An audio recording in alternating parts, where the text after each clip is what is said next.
My name is Martha, and I'm 28 years old. I used to believe that family meant unconditional love, that no matter what happened, your parents would always be there for you. I was a graphic designer living my dream in Chicago until the company downsized and I lost everything. Moving back home to my childhood bedroom felt like admitting defeat, but I never imagined it would become a prison. For months, I walked on eggshells around my father's increasingly harsh criticism, his daily reminders of my failures, his suffocating control over every aspect of my life. But there was one night that changed everything forever. One moment that shattered every illusion I had about family and love. Before I dive into this story, I'd love to know where you're watching from. Please hit that like button and subscribe, because this story might help someone else find the courage to choose themselves over toxic family dynamics. Now let me tell you what happened that night. Growing up in suburban Columbus, Ohio, I was what everyone called the perfect daughter. My father, Frank, had very specific expectations for me. Straight A's weren't just encouraged, they were demanded. My clothing had to be modest, my behavior impeccable, and dating was absolutely forbidden until college. Frank would inspect my report cards like a military commander reviewing battle plans, his face stern and unforgiving if anything fell short of perfection. I delivered on every single expectation. Valedictorian of my high school class. Full scholarship to Ohio State for graphic design. Dean's List every semester. After graduation, I landed what I thought was my dream job at a prestigious design firm in Chicago. For 3 beautiful years, I lived independently, created stunning visual campaigns, and finally felt like the successful adult my father had molded me to become. The company was my second family. My colleagues respected my work, my boss praised my creativity, and I was being considered for a promotion to creative director. I had my own apartment in Lincoln Park, a car I'd bought myself, and for the first time in my life, I felt genuinely proud of what I'd accomplished without my father's constant oversight. Then came the day that changed everything. Our CEO called an all-hands meeting on a Tuesday morning in March. Budget cuts, he said. Market conditions. Corporate restructuring. 30% of the staff would be let go immediately, including the entire junior design team. I sat in that conference room, watching my colleagues' faces crumble, feeling my own world collapse around me. Within 2 hours, I was packing my desk into a cardboard box, saying goodbye to the life I'd built. My savings account had enough to cover maybe 2 months of rent and expenses. But job hunting in Chicago's competitive market proved brutal. Every interview ended the same way. They needed someone with more senior experience, someone who wouldn't need training, someone who could hit the ground running. After 6 weeks of rejections and dwindling funds, I made the phone call I'd been dreading. Frank answered on the second ring, his voice carrying that familiar tone of barely contained disappointment, even before I explained the situation. Moving back home felt like admitting I'd been playing dress-up as an adult, and now it was time to return to reality. The first week back, Frank presented himself as supportive. He helped me move my belongings into my old bedroom, complete with the same pink wallpaper and twin bed from high school. But his version of support came with conditions. He wanted to review every job application before I sent it. He critiqued my interview outfits, suggesting I looked too casual or too desperate. He made comments about my failure to launch, my inability to maintain independence, my obvious need for parental guidance even at 28. My mother, Linda, played her familiar role as the peacekeeper, always ready with an excuse for Frank's behavior. He just wants what's best for you, sweetheart, she'd whisper when I complained about his constant criticism. You know how your father worries. But her eyes would never quite meet mine when she said it, and I began to understand that she was as trapped in this dynamic as I was. 3 months of living under Frank's roof felt like 3 years. Every morning began with his assessment of my appearance, my attitude, my plans for the day. He'd positioned himself as my career counselor, insisting on reading every cover letter, questioning every company I applied to, offering his unsolicited opinions about my portfolio. The job market in Columbus was smaller than Chicago, but I was determined to find something that would allow me to move out again. I applied to marketing firms, advertising agencies, even freelance design companies. Frank would hover behind me as I worked on applications, pointing out typos, suggesting different word choices, essentially rewriting my professional voice until it sounded nothing like me. One particularly brutal morning, he critiqued the outfit I'd chosen for a phone interview. You look like you're trying too hard, he said, eyeing my navy blazer and modest blouse. Companies can sense desperation, Martha. Maybe something more casual would show confidence. I changed clothes 3 times before the call, my confidence thoroughly shaken. During the interview, I stumbled over questions I should have answered easily. The interviewer asked about my design philosophy, and instead of sharing my authentic vision, I found myself parroting Frank's conservative business advice. The call ended with the polite but firm suggestion that they'd be in touch, which we both knew meant no. Frank's reaction to my rejection was swift and cutting. "I could have told you that company wasn't right for you," he said over dinner, cutting his meatloaf with surgical precision. "They probably sensed you weren't committed to their vision." His ability to transform my failure into vindication for his judgment was masterful and devastating. I started spending my afternoons at a small coffee shop downtown, partly to escape the suffocating atmosphere at home, and partly because their Wi-Fi was faster than what we had. The owner, David, was around my age with kind eyes and an easy smile. He'd refill my coffee without being asked, and sometimes we'd chat about books or movies when the shop was quiet. These small conversations became the highlight of my day. David treated me like a person, not a project to be managed, or a disappointment to be corrected. He'd ask about my design work with genuine interest, offering encouragement that felt authentic rather than calculated. When Frank discovered I'd been spending money at the coffee shop, his fury was immediate and disproportionate. "You're wasting money we don't have on overpriced coffee while contributing nothing to this household," he said, his voice rising with each word. "This isn't a vacation, Martha. This is real life, and you're failing at it." I tried explaining that the coffee shop had better internet, that I was more productive there, that the total cost was maybe $15 a week. But Frank saw only irresponsibility, only another example of my inability to make sound decisions. From that day forward, he monitored my spending like I was a teenager with an allowance. My friends from Chicago had stopped calling regularly.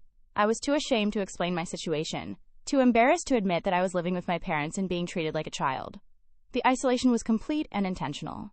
Frank's control extended beyond criticism into systematic dismantling of my independence and self-worth. The breakthrough I'd been desperately hoping for finally came in the form of a call from Henderson Marketing, a mid-sized firm downtown. They wanted to interview me for a junior designer position. The salary was less than what I'd made in Chicago, but it was respectable. And more importantly, it was a path back to independence. I spent my last $60 on a new interview outfit, a simple black dress and matching cardigan that looked professional without being flashy. I felt confident for the first time in months, ready to showcase my skills and personality without Frank's interference. His reaction to my purchase was explosive. "$60?" he shouted, holding the receipt I'd carelessly left on the kitchen counter. "You're throwing money away like always, buying clothes you don't need for a job you probably won't get. This is exactly why you're in this situation, Martha. No financial sense whatsoever." I tried to explain that first impressions mattered, that investing in my appearance was investing in my future, but Frank was beyond reason. "I've been supporting you for 3 months, he continued, his face red with anger. "Paying for your food, your shelter, your utilities, and this is how you show gratitude? By wasting money on vanity?" The interview itself went better than I dared hope.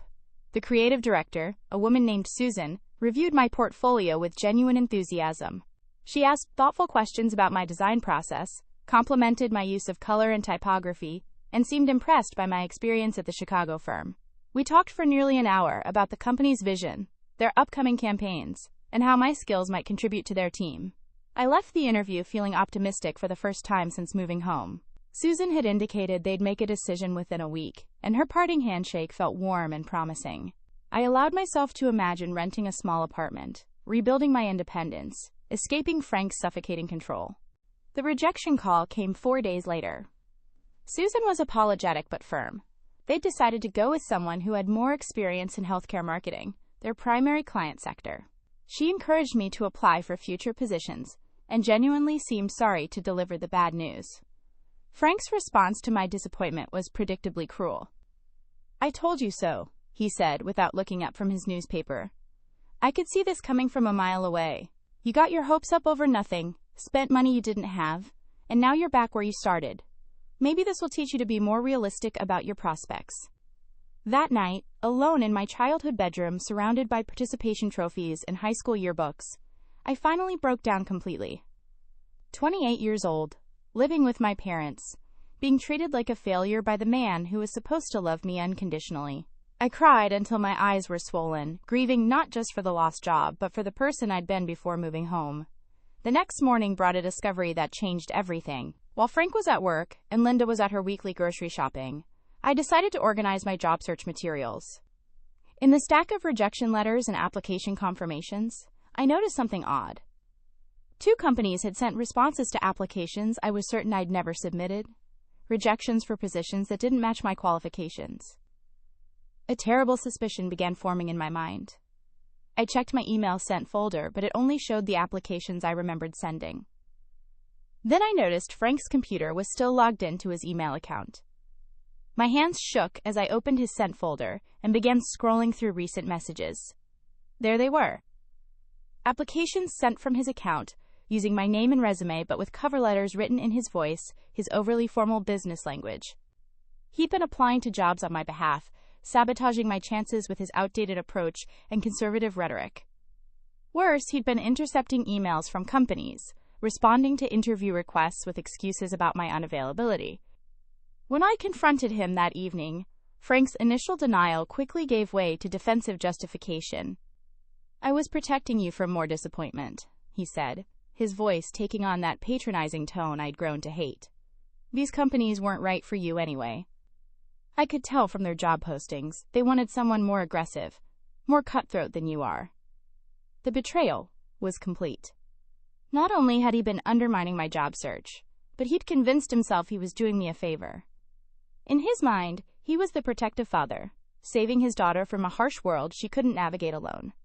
In reality, he was the obstacle preventing me from rebuilding my life. That night, I made a decision that terrified and liberated me in equal measure. I called my college roommate Sarah, who'd moved to Denver after graduation. Through tears, I explained my situation and asked if I could stay with her while I looked for work in Colorado. Her response was immediate and supportive. "Pack your bags and come home." The day I decided to tell Frank about my plan to leave was a Saturday in late August. The house felt particularly oppressive that morning, with Linda bustling around preparing for her church committee meeting, and Frank settled in his recliner with his coffee and newspaper, the picture of domestic authority. I'd rehearsed the conversation in my mind dozens of times, trying to find words that wouldn't immediately trigger his anger. But as I stood in the living room, watching him read stock prices with the same intensity he'd once applied to my report cards, I realized there was no gentle way to deliver this news. "Dad, I need to talk to you about something important," I began, my voice steadier than I felt. Frank looked up from his paper with that expression of mild annoyance he reserved for interruptions to his routine. "I've been thinking about my situation here, and I've decided it's time for me to move out," I continued. "Sarah has offered me a place to stay in Denver while I look for work there. The job market might be better, and I think a fresh start could be exactly what I need." The newspaper crumpled in Frank's hands as his face darkened. "Move out?" he repeated, his voice dangerously quiet. "After everything your mother and I have done for you, you want to run away to Colorado like some kind of hippie?" "It's not running away," I said, fighting to keep my tone respectful. "It's taking responsibility for my life and finding a way to be independent again. I'm grateful for everything you've done, but I need to prove to myself that I can succeed on my own." Frank stood up slowly, his full height and bulk suddenly intimidating in a way I hadn't felt since childhood. "Independent?" he laughed bitterly. "You can't even find a job in your own hometown, and you think moving across the country is going to solve your problems? This is exactly the kind of impulsive thinking that got you into this mess in the first place." Linda appeared in the doorway, drawn by the rising tension in Frank's voice. Her eyes darted between us with familiar worry, already preparing to play her role as mediator in another family crisis. "I've been job hunting for 3 months, I said, my own anger beginning to surface. "And I've discovered that you've been sabotaging my efforts, sending applications I never approved, intercepting emails from potential employers. How am I supposed to succeed when you're actively working against me?" Frank's face turned red. "I was trying to protect you from making more mistakes.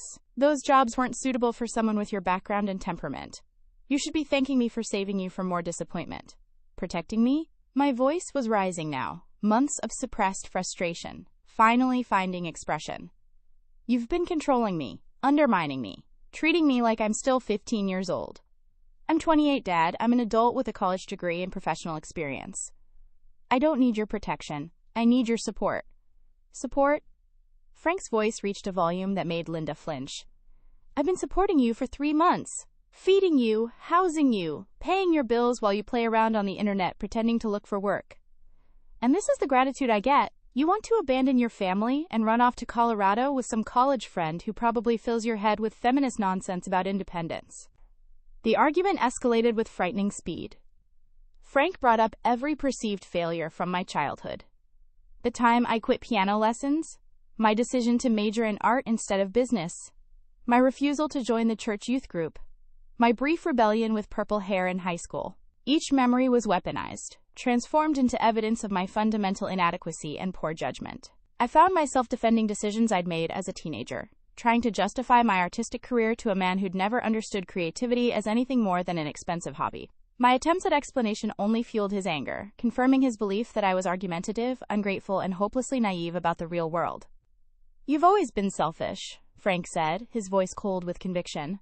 "Always putting your own wants ahead of what's best for this family. Your mother and I sacrificed everything to give you opportunities, and you've thrown it all away. Failed at your fancy job. Failed at independence. Failed at being a responsible adult." The words hit like physical blows, each accusation landing with the precision of someone who knew exactly where to strike for maximum damage. Linda made small sounds of distress from the doorway, but she didn't intervene, couldn't bring herself to challenge Frank when his anger reached this level. Then came the moment that changed everything forever. Frank's face was twisted with rage, his voice shaking with fury as he delivered the blow that would end our relationship permanently. "Why weren't you aborted?" he screamed, the words echoing through the house like a gunshot. "We should have saved ourselves 28 years of disappointment and gotten rid of you when we had the chance." The silence that followed was complete and devastating. Linda gasped from the doorway, her hand flying to her mouth in shock. The grandfather clock in the hallway ticked steadily, marking the seconds while we all processed what had just been said. I felt something inside me break, not with the dramatic crack of sudden trauma, but with the quiet snap of something that had been weakening for months. The daughter who had spent her entire life seeking Frank's approval, who had measured her worth by his standards, who had believed that family love was unconditional, simply died in that moment. Frank seemed to realize immediately that he'd crossed a line that couldn't be uncrossed. His face went pale, his anger deflating into something that looked almost like fear. "Martha, I didn't mean," he started, but I held up my hand to stop him. "Yes, you did," I said quietly, my voice unnaturally calm. "You meant every word of that. And you know what? Thank you for finally being honest about how you really feel." I turned and walked upstairs to my room, my movements deliberate and controlled. Behind me, I could hear Linda crying and Frank trying to backtrack, claiming he'd spoken in anger, that I'd pushed him too far, that I should understand how frustrated he was. In my bedroom, I pulled out the suitcase I'd used to move home 3 months earlier. I packed only the essentials, enough clothes for a few days, my laptop, important documents, the few pieces of jewelry that had been gifts from friends rather than family. Everything else, all the remnants of my childhood and adolescence, could stay in this house forever. When I came back downstairs with my suitcase, both parents were in the kitchen. Linda was crying quietly while Frank sat at the table, his head in his hands. They looked up when I entered, hope and desperation in their faces. I walked to the counter where I'd left my purse and pulled out the spare keys to the house, the ones Frank had given me when I moved back home. These keys represented everything I was walking away from. The false security of family approval, the suffocating safety of childhood dependence, the poisonous comfort of familiar dysfunction. "Since you never wanted me here anyway," I said, placing the keys on the counter with a soft metallic clink. The sound seemed unnaturally loud in the quiet kitchen. Linda rushed forward, tears streaming down her face. "Martha, please don't do this. He didn't mean what he said. You know how your father gets when he's angry. We can work this out, we can talk about it, we can fix this." I looked at my mother, this woman who had spent decades making excuses for Frank's behavior, enabling his control, sacrificing her own voice to keep the peace. For a moment, I felt sorry for her, trapped in her own prison of codependence and learned helplessness. "Some things can't be taken back, Mom," I said gently. "And some things shouldn't be forgiven. I'm 28 years old, and I deserve better than this. I deserve to be loved without conditions, to be supported without control, to be treated like an adult capable of making my own decisions." Frank finally looked up, his face a mixture of anger and something that might have been regret. "Where will you go?" he asked, as if my departure was still negotiable, as if the right answer might convince me to stay. "That's not your concern anymore," I replied. "You made it very clear that my existence is a burden you never wanted to bear. Consider yourself free of that burden." I picked up my suitcase and walked toward the front door, each step feeling lighter, despite the weight of what I was leaving behind. Linda followed me, still pleading, still trying to broker a peace that was no longer possible. At the door, I turned back one last time. The house looked exactly the same as it had that morning, but everything had changed irrevocably. Frank remained at the kitchen table, stubborn and unrepentant even in the face of losing his daughter forever. "Goodbye, Mom," I said to Linda, giving her a brief hug. "I love you, but I can't stay in a house where I'm not wanted." When you're ready to have a relationship that doesn't include him controlling every aspect of it, you know how to reach me. Then I opened the door and stepped out into the evening air, leaving my childhood home forever. The walk to the Greyhound station took 45 minutes, giving me time to process what had just happened. My phone buzzed constantly, with calls from Linda and a few text messages that I didn't read. Each step away from the house felt like shedding weight I hadn't realized I'd been carrying. At the station, I bought a ticket for the next bus to Denver, departing at 11:30 that night. I called Sarah from a payphone, my hands shaking as I dialed her number. When she answered, the familiar warmth in her voice nearly broke my composure. "Sarah, it's Martha," I said, trying to keep my voice steady. "I'm at the bus station. Things went worse than expected with my parents. Is your offer still open?" "Of course," she said immediately. "What happened? Are you okay?" I gave her the abbreviated version, focusing on the practical details, rather than the emotional devastation. Sarah listened without judgment, offering practical support and genuine concern. She promised to pick me up at the Denver station, and assured me that her spare room was ready whenever I arrived. The bus ride through the night gave me hours to think, to process, to grieve. I wasn't just leaving my parents' house. I was leaving behind the entire framework of my identity that had been built around seeking their approval. For 28 years, I'd measured my worth by Frank's standards, shaped my decisions around his expectations, twisted myself into the daughter I thought he wanted. As the Midwest landscape rolled past in the darkness, I realized I didn't even know who I was without that framework. What did I actually like? What were my real opinions on politics, religion, career, relationships? How much of my personality was authentic, and how much was performance designed to win love that was never freely given? The strange thing was that despite the pain, despite the uncertainty, I felt something I hadn't experienced in months: hope. For the first time since losing my job in Chicago, I was moving towards something instead of running away from failure. I was choosing my own path instead of accepting someone else's version of what my life should be. When the bus pulled into Denver at 8:30 the next morning, Sarah was waiting with coffee and a hug that felt like coming home. She looked exactly the same as she had in college, with her short red hair and bright smile, but her eyes held a maturity that spoke of her own journey into authentic adulthood. "Welcome to your new life," she said as we drove through the city toward her apartment. "It's going to be hard, but it's going to be yours." That first night in Sarah's spare room, I slept for 12 hours straight. When I woke up, the afternoon sun was streaming through unfamiliar windows, and for a moment I couldn't remember where I was. Then it all came flooding back. The fight, the devastating words, the decision to leave, the bus ride, the beginning of whatever came next. Sarah was at work, but she left a note on the kitchen counter with her work number, suggestions for job search websites, and a list of coffee shops with good Wi-Fi. At the bottom, she'd written, "Take your time figuring things out. You're safe here." Those words, so simple and genuine, made me cry for the first time since leaving Ohio. Not tears of anger or hurt, but tears of relief. I was safe. I was free. I was 28 years old, and I could finally start learning who I really was. The first 2 weeks in Denver were a whirlwind of adjustment and discovery. Sarah's apartment was small but comfortable, with large windows that let in the abundant Colorado sunshine and a view of the mountains that never failed to take my breath away. I'd never lived anywhere with mountains before, and their presence felt like a daily reminder that I was somewhere completely new, somewhere I could become someone completely new. My job search in Denver started with a completely different energy than it had in Columbus. Without Frank's interference, I could present myself authentically in applications and interviews. I rewrote my portfolio introduction to reflect my actual design philosophy rather than some watered-down version designed to appease conservative sensibilities. The creative scene in Denver was vibrant and welcoming. I attended networking events at design studios, joined online communities for local freelancers, and slowly began building connections with people who appreciated my work without judgment. The contrast between the supportive professional community and the isolation I'd felt in Columbus was striking. 2 weeks after arriving, I had an interview with Mountain View Marketing, a small but growing firm that specialized in outdoor recreation brands. The creative director, a laid-back woman named Jessica, reviewed my portfolio with enthusiasm, and asked thoughtful questions about my design process.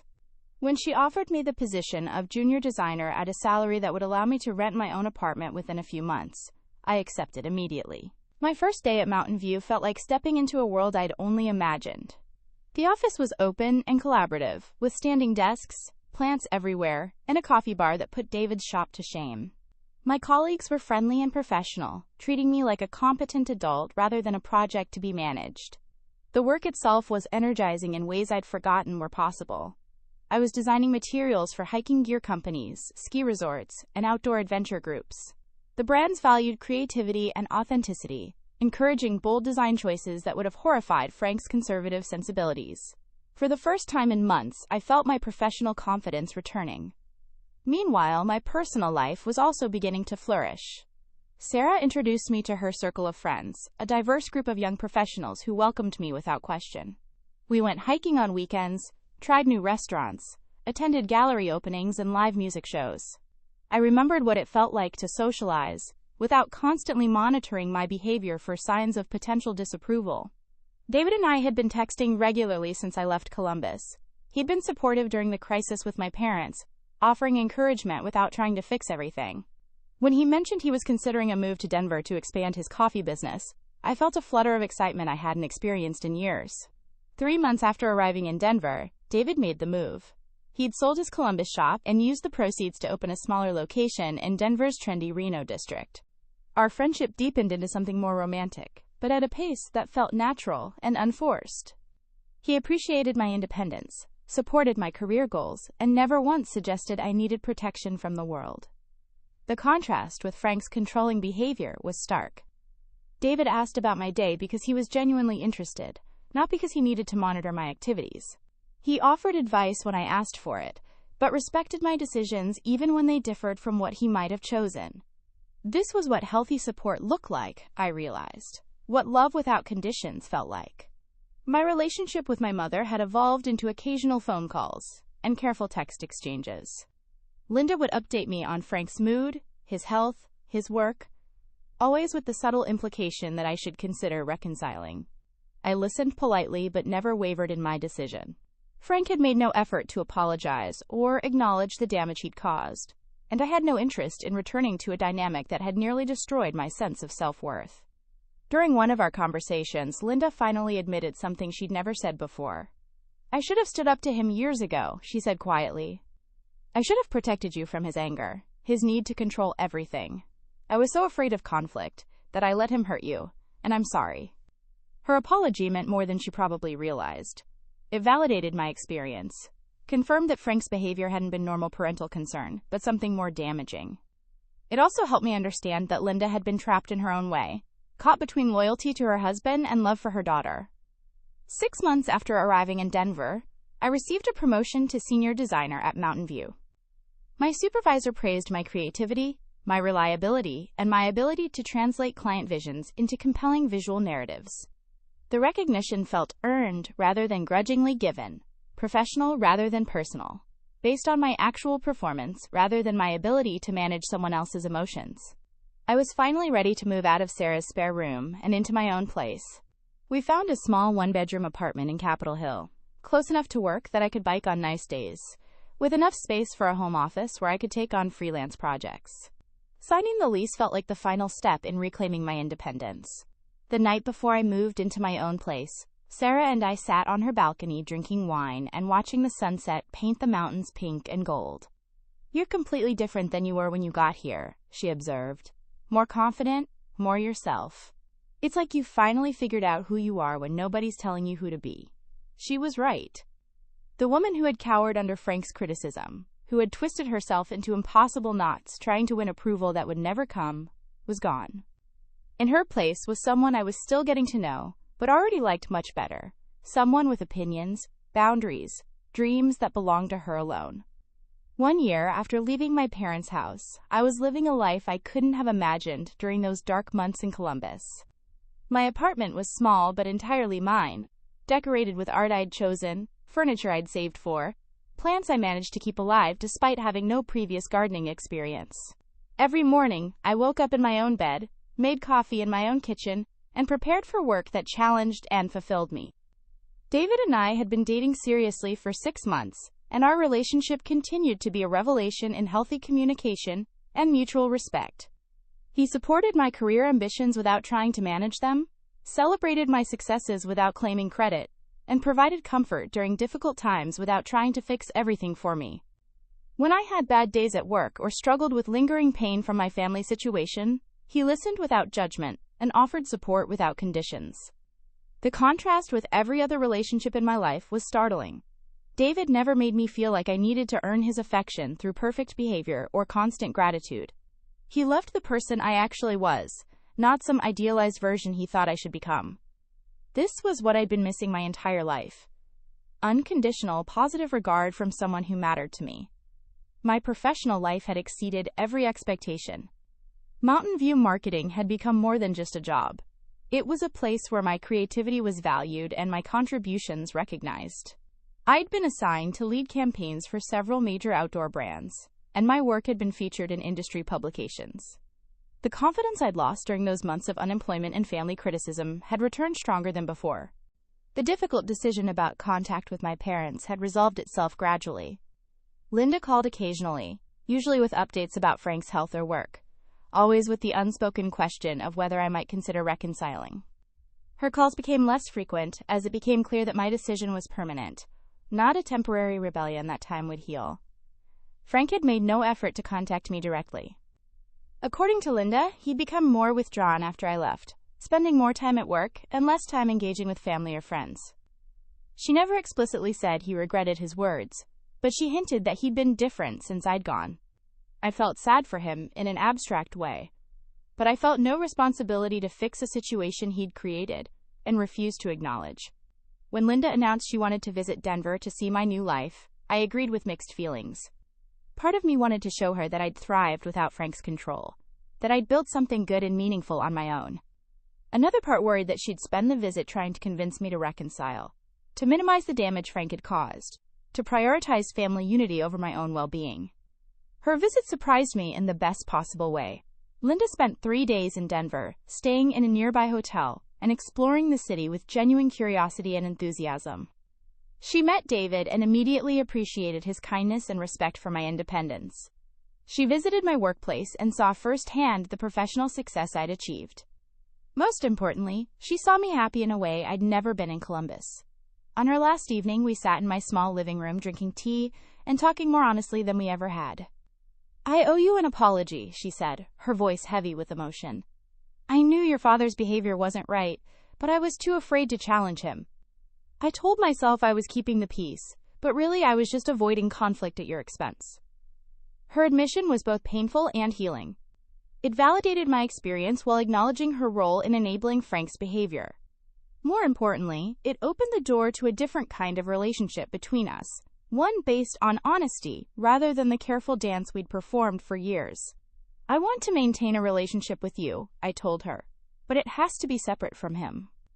I can't have someone in my life who thinks I should have been aborted, who sees my existence as a burden, who can't acknowledge the damage he's caused.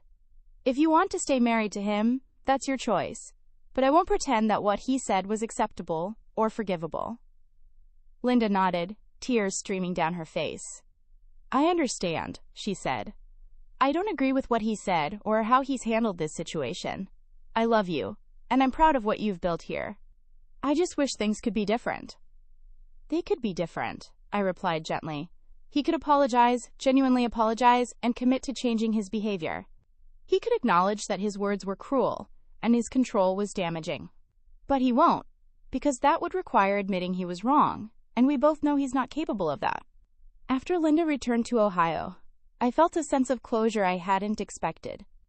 Her visit had confirmed that my decision to leave had been right, that I'd built something good and healthy in Denver, that I deserved the love and respect I'd found here. It also reinforced my understanding that some relationships are too toxic to preserve, even when they're with family. My work with a therapist had been instrumental in processing the childhood emotional abuse I'd endured, helping me understand the patterns Frank had established and how they'd shaped my self-doubt for years.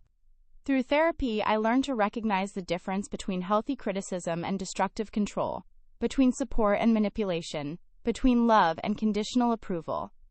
The healing process wasn't linear or simple. Some days I felt strong and confident, certain I'd made the right choice. Other days I struggled with guilt, wondering if I should have tried harder to maintain the relationship, questioning whether I was being too harsh or unforgiving. But gradually, the good days outnumbered the difficult ones, and I began to trust my own judgment in ways I never had before. 6 months after Linda's visit, David and I got engaged. His proposal was simple and perfect. A quiet moment in our favorite coffee shop, with a ring he'd designed himself, and words that came from his heart rather than some prescribed romantic script. When I called to share the news with Linda, she cried tears of joy and immediately asked about wedding plans. The question of whether to invite Frank to the wedding never seriously arose. This was a celebration of love and commitment, a gathering of people who supported our relationship and wanted the best for us. Frank had forfeited his right to participate in my major life events when he'd made it clear that he'd never wanted me to exist in the first place. 2 years after walking out of my childhood home, I'm living a life that would have seemed impossible during those dark months in Columbus. David and I are married now, partners in every sense of the word, building a life based on mutual respect, genuine love, and shared dreams for the future. Our wedding was small but perfect, filled with friends who'd supported us both through difficult times and family members who celebrated our love without reservation. My career has continued to flourish in ways that constantly surprise me. Last month, I was promoted to creative director at Mountain View Marketing, overseeing a team of designers and managing campaigns for major national brands. The girl who'd once been told she was unemployable, who'd been criticized for her artistic ambitions, who'd been made to feel like a burden on her family, now leads creative strategy for a successful marketing firm. The work I do matters to me in ways that go beyond professional achievement. I help outdoor recreation companies tell their stories, create campaigns that inspire people to explore nature, to challenge themselves, to find joy in physical activity and natural beauty. Every project feels meaningful, connected to values I actually hold, rather than ideas imposed by someone else. My relationship with my mother has evolved into something honest and supportive, though it required careful boundaries and consistent communication. Linda visits Denver twice a year now, and she's learned to engage with my life without trying to manage or change it. She asks about my work with genuine interest, treats David as a beloved son-in-law, and respects our decisions without offering unsolicited advice. She still lives with Frank, but their relationship has changed significantly since I left. According to Linda, he's become more isolated and withdrawn, spending most of his time at work or in his workshop, avoiding social situations where he might be asked about his estranged daughter. She's started attending counseling and has begun setting small boundaries of her own, refusing to enable his controlling behavior in ways she'd accepted for decades. Frank and I have had no direct contact since that night 2 years ago. Linda occasionally mentions him in passing, usually to report on his health or work situation. But she's learned not to suggest reconciliation or to minimize the damage he caused. I feel no anger toward him anymore, but also no desire to repair a relationship that was built on conditional love and controlling behavior. The profound life lesson I've learned through this experience is that self-worth cannot be borrowed from other people's approval, especially when that approval comes with impossible conditions. For 28 years, I'd twisted myself into increasingly uncomfortable shapes, trying to win love from someone who was fundamentally incapable of giving it freely. I'd accepted criticism as caring, control as protection, emotional abuse as normal family dynamics. Breaking free from that pattern required the most difficult decision I'd ever made. Choosing myself over family loyalty, choosing my own well-being over keeping the peace, choosing an uncertain future over the familiar prison of conditional love. The night Frank screamed that I should have been aborted, he inadvertently gave me the greatest gift of my life: absolute clarity about the nature of our relationship and permission to stop trying to fix something that was never broken on my end. The hardest part wasn't leaving. It was staying as long as I did. It was accepting years of criticism and control, believing that family obligation required me to endure emotional abuse, thinking that my worth was determined by someone else's impossible standards. Every day I'd remained in that house after becoming an adult, I'd been choosing his version of reality over my own experience, his comfort over my well-being. Today, I'm surrounded by people who love me without conditions, who support my dreams without trying to control them, who celebrate my successes without claiming credit or minimizing my achievements. David loves me for who I actually am, not for who he thinks I should become. My friends appreciate my humor, my creativity, my perspective on life, without trying to reshape any of those qualities. My colleagues respect my professional abilities without questioning my right to have ambitions. This is what healthy relationships look like. Mutual respect, genuine support, love that doesn't require constant performance or perfect behavior to maintain. I wish I'd understood this earlier, but I'm grateful to have learned it all. Some people spend their entire lives seeking approval from people who are constitutionally unable to give it freely. The woman I am now is someone I actually like and respect. I have opinions that are my own, boundaries that I maintain consistently, dreams that belong to me rather than to someone else's vision of what my life should be. I make decisions based on my own values and judgment, and I trust myself to handle the consequences of those choices. Sometimes I wonder what would have happened if I'd stayed. If I'd continued trying to win Frank's approval. If I'd accepted his version of reality as truth. I think I would have eventually disappeared entirely, becoming a hollow version of myself designed to minimize his anger, rather than to live authentically. I would have remained trapped in childhood, never fully becoming an adult, never discovering my own strength or capabilities. Instead, I walked away from everything familiar and built something better from scratch. I learned that I'm capable of supporting myself, of making good decisions, of creating meaningful relationships with people who actually want to know me. I discovered that I'm stronger than I'd ever imagined, more resilient than anyone had ever told me, more worthy of love than I'd ever believed. The family that matters most is indeed the one you choose for yourself, but it took me 28 years to understand that truth. Sometimes the people who gave birth to you aren't capable of loving you the way you deserve to be loved. Sometimes family obligation is just another word for accepting unacceptable treatment. Sometimes the most loving thing you can do for yourself is to walk away from people who make you feel small, unwanted, or fundamentally flawed. I hope that anyone listening to this story who recognizes themselves in my experience will know that they deserve better. You deserve to be loved without conditions, supported without control, valued for who you actually are rather than who someone else thinks you should become. It's never too late to choose yourself, to build a life that reflects your own values and dreams, to surround yourself with people who celebrate rather than criticize your authentic self. The keys I placed on that kitchen counter 2 years ago represented more than just access to a house. They represented my willingness to stay in a situation that was slowly destroying my sense of self, my acceptance of love that came with impossible conditions, my belief that family loyalty required me to endure emotional abuse.